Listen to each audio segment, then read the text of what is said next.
और तुर्यातीत पद को प्राप्त होकर वो विदेह मुक्त होता है। पहले तो देखो वो जीवन मुक्त होगा। जीवन मुक्त कैसे होगा? तुर्यावस्था ही जीवन मुक्त की होती है। अब देह छोड़ने के बाद फिर वो तुर्यातीत अवस्था होगी, विदेह मुक्त हो गया, फिर उसका दोबारा जन्म नहीं होगा। तो साक्षात्कार की अवस्था तो चौथी अवस्था है। तुरीय अवस्था होती है शरीर के होते हुए उसको कोई भान ही नहीं है।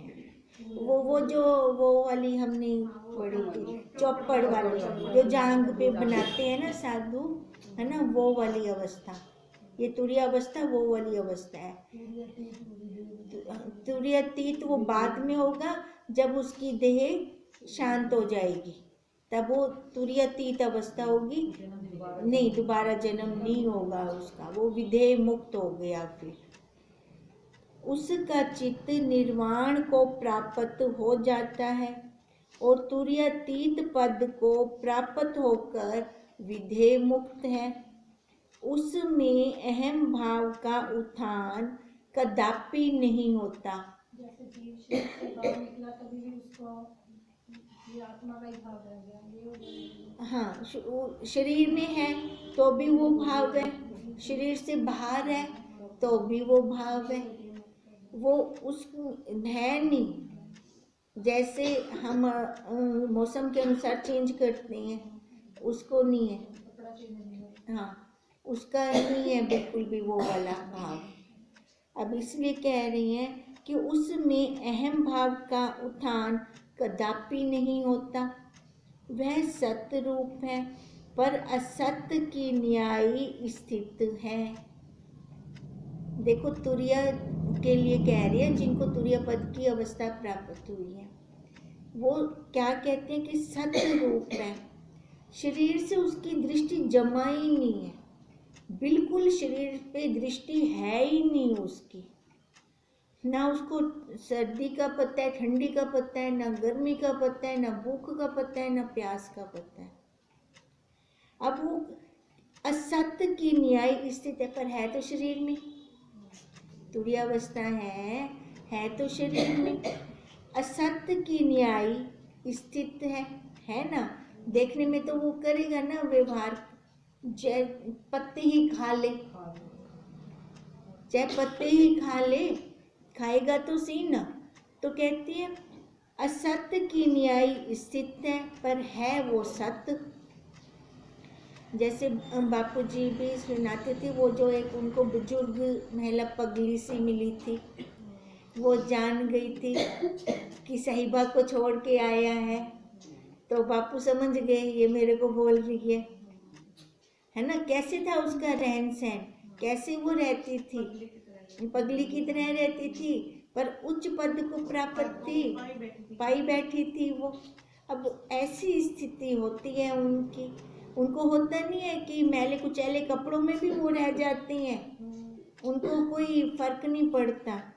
हे राम, वह पुरुष उस पद को प्राप्त होता है जिसमें वाणी की गति नहीं है, परंतु फिर भी कुछ कहता हूँ। वाणी की वहाँ गति नहीं है पर फिर भी कुछ कहता हूँ, हिम्मत करके वशिष्ठ जी कह रही हैं राम जी को। वह शुद्ध निर्मल अद्वैत चैतन्य ब्रह्म काल का भी काल है, केवल चिन्ह मात्र और ज्यों का त्यों अच्युत पद है। सब जानता है वो, तीनों कालों को जानता है वो, तीनों कालों को जानकर फिर उसका बखान नहीं करता, अपने आप में वो स्थित रहता है। उस पद को पाकर जीव ऐसा हो जाता है जैसे वस्त्र के ऊपर मूर्ति लिखी हो।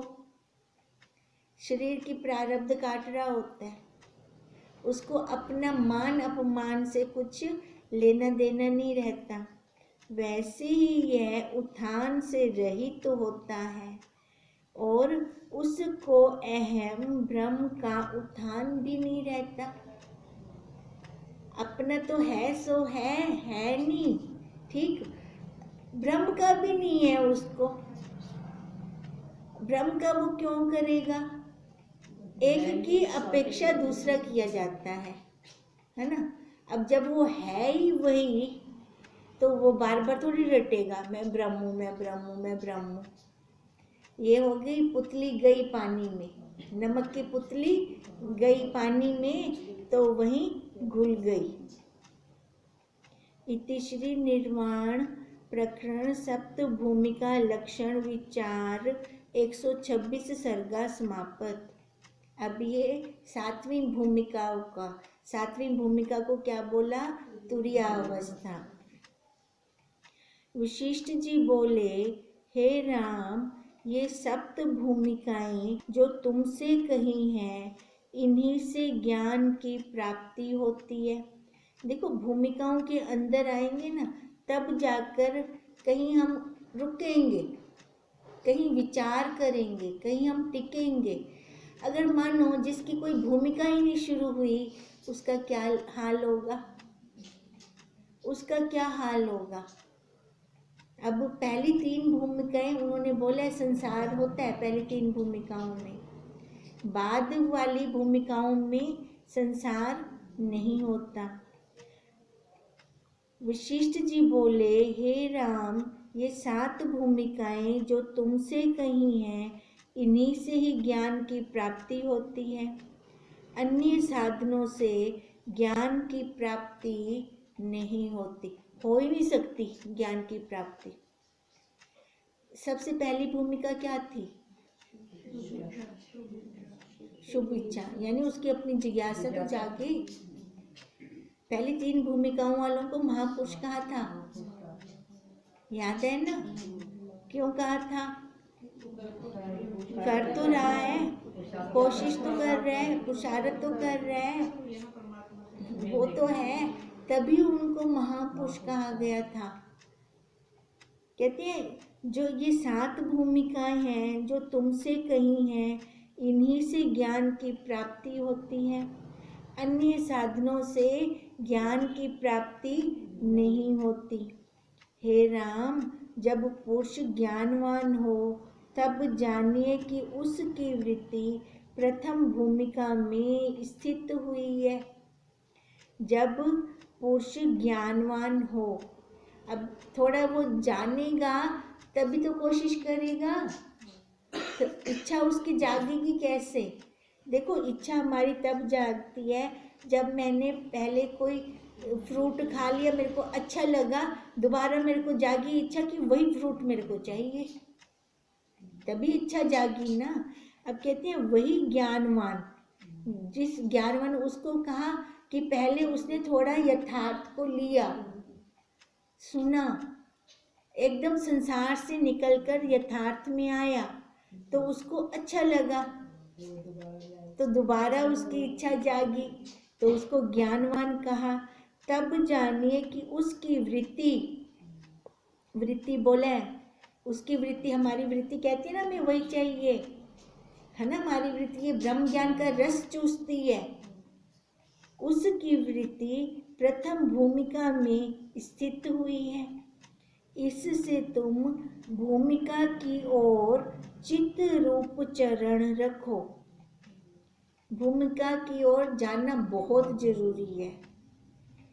अब भूमिका की ओर ऐसे तो है नहीं ना, ए भी तुम बाहर निकल सकता हूँ, भूमिका है, आप उतनी चले बनो, ऐसा तो नहीं है। उन्होंने कहा भूमिका की ओर चित्त रूपी पैर रखो। अब वही हमारा मन कहेगा ना, तो जाएंगे, अगर मन ना कहे फिर हम कैसे जा सकते हैं? तब तुमको स्वरूप की प्राप्ति होगी। जहाँ हम जाएंगे तभी हमें वहाँ कुछ मिलेगा, जब हम जाते ही नहीं वहाँ तो मिलेगा क्या? हे राम, तीसरी भूमिका तक सब कामनाएं निवृत्त होती हैं। तीसरी भूमिका तक, क्योंकि उसमें ना वो बल लगाकर सारा पुरुषार्थ करता है।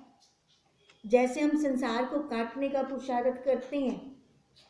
अब देखो, अगर एक ही चीज रोज रोज करते रहते हैं, रोज रोज करते रहते हैं, उसका अभ्यास हो जाता है कि नहीं हो जाता? हो जाता है। फिर हमें वो करनी नहीं पड़ती, स्वतः होती है, आप अपने आप को होती है। अब 3 भूमिकाएं तक तो उसका पुरुषार्थ है अपनी इच्छाओं को, वासनाओं को निवृत्त करने का। केवल एक आत्मपद की कामना उसकी शेष रहती है। यदि उस अवस्था में शरीर छूट जाए तो मनुष्य और जन्म पाकर ज्ञान को प्राप्त होता है। कौन सी अवस्था में? तीसरी में। देखो, तीसरी अवस्था में उसकी सब शंकाएं, वासनाएं, वो पुरुषार्थ करके उनको निवृत्त कर रहा होता है, उसका पुरुषार्थ चल रहा होता है। और उसका एक उसकी वासना होती है अपने स्वरूप को पाने की, तीसरी अवस्था के अंदर। अब मानो तीसरी अवस्था में उसका शरीर छूट जाता है तो उसकी फिर आगे क्या गति होती है? ज्ञानवान के घर उसका जन्म होता है। वो जन्म लेकर फिर अपना पुरुषार्थ करता है। पुरुषार्थ करके उसकी लास्ट में वासना कौन सी रही थी? अपने स्वरूप को पाने की ना। अब देखो, वो जन्म लेकर फिर ज्ञान को प्राप्त करता है। और यदि चौथी भूमिका में प्राप्त होकर शरीर छूटे तो फिर उसका जन्म नहीं होता। 3 भूमिका तक तो उसका पुरुषार्थ हो गया, उसकी दृढ़ता हो गई। ठीक है। अब कह रहे हैं, अब चौथी भूमिका में उसने ज्ञानवान के घर जन्म ले लिया। अब जन्म लेने के बाद उसने क्या किया? पुरुषार्थ किया। ठीक है। हाँ ना, वो तीसरी भूमिका तक तो उसकी इच्छा रही। हाँ, वो जन्म नहीं होगा ना, वो दृढ़ता हो जाएगी ना। कोई चौथी भूमिका के अंदर कोई वासना नहीं है। ज्ञानवान तो ऐसे हो गए जैसे हम सारा कुछ जानते हैं, सुननी कर लिया। हाँ, तो ये हो गया, तो आगे चौथी भूमिका में ज्यादा कुछ है। हाँ, देखो, अब ज्ञानवान के घर जन्म लेकर, ठीक है, आप सारे उतनी जन्म गिद्दी बैठो, ठीक है, जन्म लेकर फिर पुरुषार्थ हो रहा है अपना। अब जो ये पुरुषार्थ हो रहा है अपना, अब इस पुरुषार्थ के अंदर हम अपना अपना देख लें, कहाँ अपना रहता है। ठीक है। फिर अगर वही हम कहते हैं हमारा लास्ट जन्म है, कैसे कहते हैं, है ना? इसलिए कहते हैं ना कि एक बिंदु दिख रहा है, जैसे अर्जुन को खाली आंख दिखती थी और कुछ नहीं दिखता था, खाली वही बिंदु रह गया। अब वो मेरा ठिकाना है, वो मेरा ठिकाना है, वहाँ मेरे को पहुँचना है, वो मेरी मंजिल है। इसी भावना के साथ भी हम जन्म मरण से खत्म हो सकते हैं। अगर मानो बीच में अगर कुछ रह जाता है, चौथी भूमिका करते करते कुछ रह जाता है, तभी छठी 7वीं भूमिका है। मैं कहता हूँ कोई प्रश्न ना करो, बिल्कुल साफ आपको साफ हो जाएगा। ये 7वां खत्म करना है आपने, तभी देखिए पता लग जाएगा। अच्छा, अब अगर ये अब हो गया ना हमारा, देखो, अगर चौथी भूमिका के अंदर हम अपनी पक्की दृढ़ता कर लेते हैं, ठीक है, तो आगे हमारा जन्म नहीं है। अगर करते करते जानना है हमें आगे, तो फिर आगे भूमिकाएं हैं, फिर अपनी दृढ़ता पे है। अब ये सारा का सारा, जितनी हमारी दृढ़ता अपने स्वरूप में दृढ़ होती जाएगी। अब हम सारा को देखता गिद्दा है, बाहर रखा था कुछ कहनी, सारी इच्छाओं का, वासनाओं का भोग भोग कर देख लिए हैं, मिला वहाँ से कुछ भी नहीं, ठन ठन पाल होकर आए हैं। अब खाली अपने स्वरूप की दृढ़ता कर गिनू, ये सारा स्वप्न है, सब झूठ है, सब झूठ है। आकार है तो व्यवहार है, रोज प्रारब्ध चल रही है, ये मेरी प्रारब्ध की सामग्री है, ये मेरे को खर्च करनी है। ना मोह हो ना आसक्ति हो, बस एक मकसद हो कि ये प्रारब्ध की सामग्री है। ये शरीर भी तो प्रारब्ध है ना, होंदे कितने भगवान ने खर्च करन कितने को परिवार ये सामग्री दे देती है ना। अब ये इसी सामग्री में मैंने ये खर्च करना है, वहाँ पे ये बुद्धि ना काम करे हमारी कि मैं ही ना कितने काम करा, मैं ही ना कितने मरा सारा टाइम।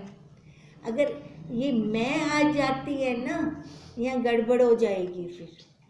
फिर हमारी ये सामग्री, अब हम उसका उपभोग नहीं कर रहे, उपयोग हो रहा है। जहाँ उपयोग होगा वहाँ जन्म और मरण होगा। चाहे हम इस क्लास में बैठे हैं तो भी रह वैसो पिछों दे पिछों ला, आगे नहीं निकल सकते हम फिर। अब इसलिए कह रहे हैं वशिष्ठ जी, और यदि चौथी भूमिका में प्राप्त होकर शरीर छूटे तो फिर जन्म नहीं होता, क्योंकि आत्म पद की प्राप्ति होने पर फिर कुछ पाने की इच्छा ही शेष नहीं है।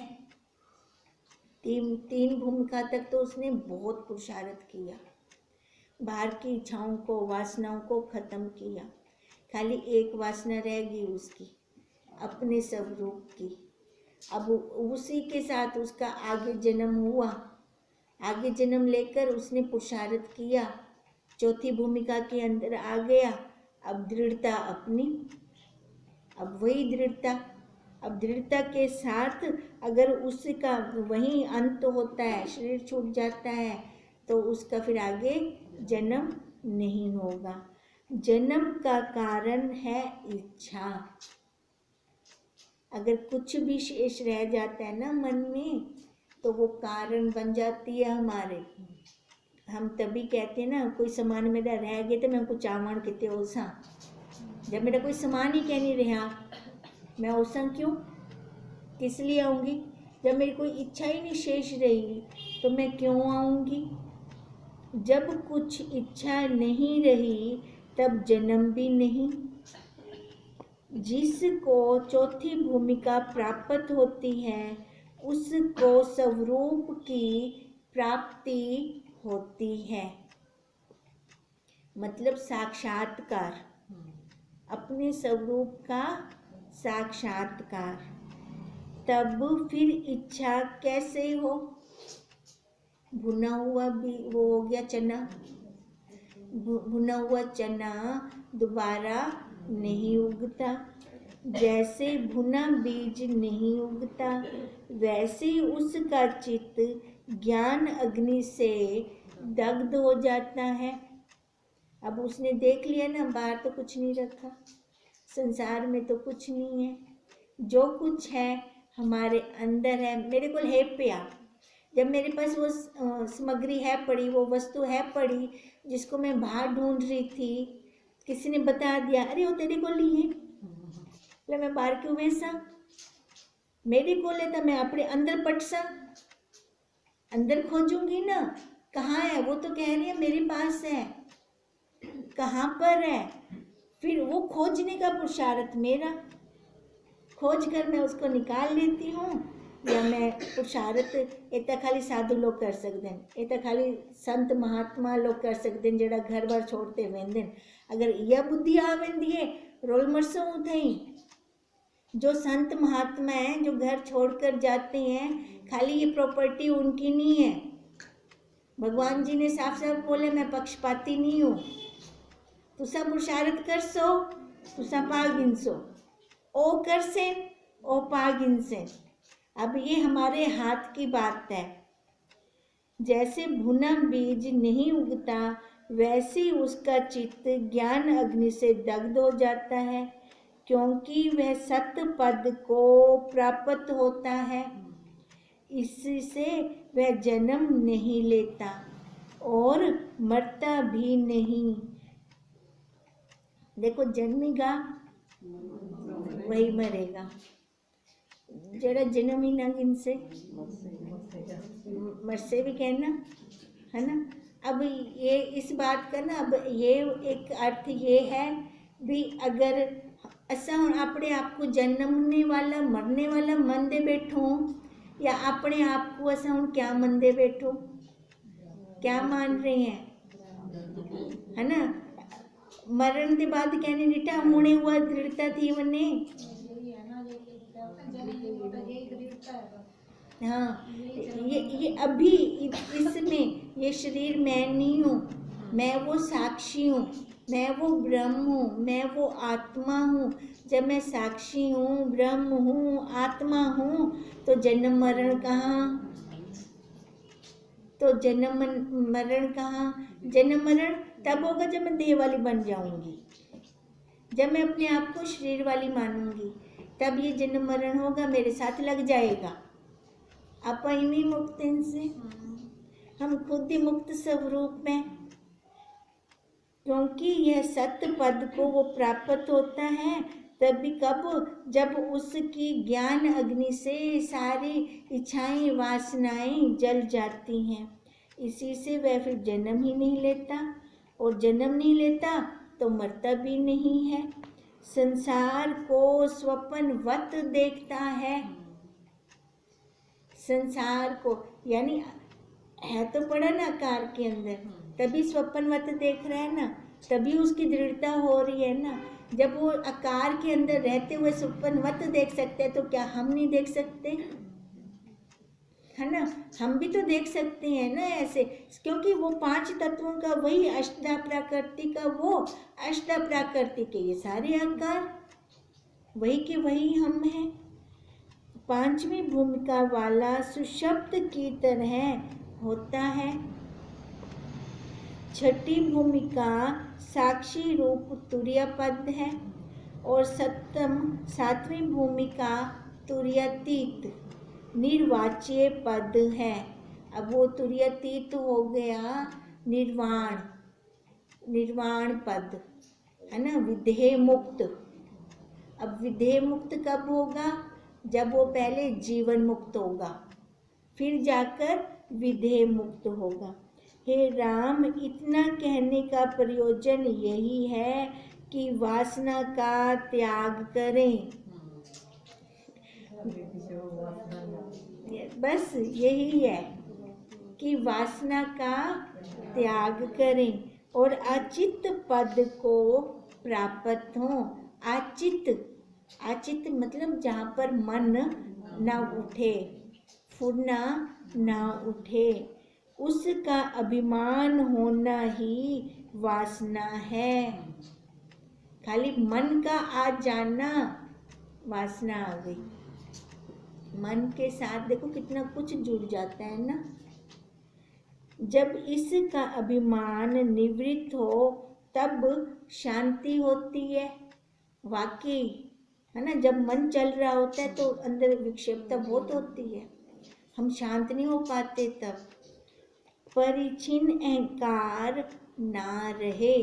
अपरिचिन अहंकार ये शरीर वाला है ना, ये शरीर वाला अहंकार ना रहे।